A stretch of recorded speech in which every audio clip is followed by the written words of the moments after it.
Welcome. So in this tutorial, I'm going to show you or teach you on how to set up recurring tasks in Monday.com.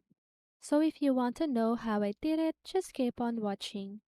So first of all, what you need to do is to open your browser, search for Monday.com, and sign in your account.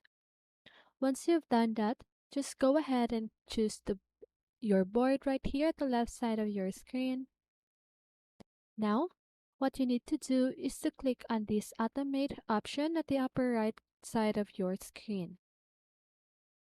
Okay, so you can just go ahead and select any template right here at the recurring section, or you can customize your own automation. Okay, so to do that, click on create custom automation right here.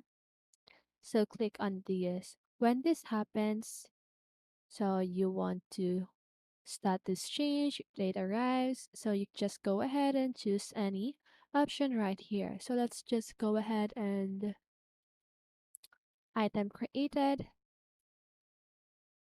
So here then do this. So when an item is created, so you need to notify someone. So here type your message to personalize it with fields from your board. So for example, hey, the item's assignee then is marked as, just go ahead and fill in this form right here.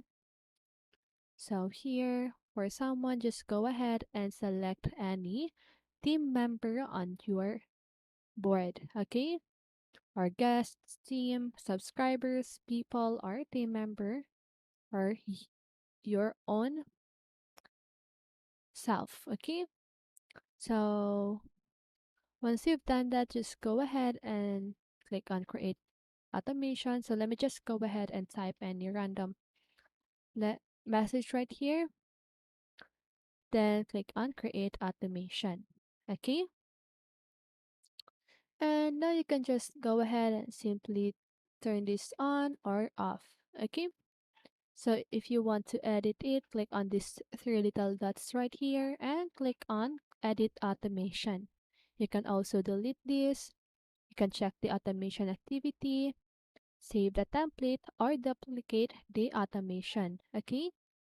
And that is how you set up recurring tasks in Monday.com. So I hope this video helped you, and if it did, make sure to like, subscribe, and hit the bell notification so you won't miss a video. See you in the next one, and have a great day.